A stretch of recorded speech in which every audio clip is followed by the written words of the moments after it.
কিন্তু আশ্চর্যের বিষয়, আজকে আমরা দেখি আমাদের এই বাংলাদেশে নতুন শিক্ষা প্রণয়ন করা হয়েছে, যে শিক্ষার ভিতরে ডারউইনের বিবর্তনবাদ, এই বাচ্চাদেরকে শিক্ষা দেওয়ার জন্য তাদের উপরে এক ইসলাম বিরোধী শিক্ষা চাপিয়ে দেওয়ার অপচেষ্টা শুরু হয়ে গেছে।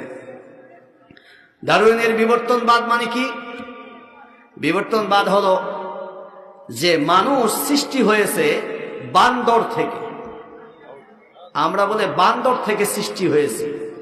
এটা স্কুল এবং মাদ্রাসার বইয়ের ভিতরে এই নতুন শিক্ষার পদ্ধতি চালু হয়েছে, এবং তাদেরকে কার্টুন আকারে ছবি দিয়ে দিয়ে যে কিভাবে করে বান্দর থেকে মানুষের উৎপত্তি হয়েছে। ডারউইন যখন এই বিবর্তন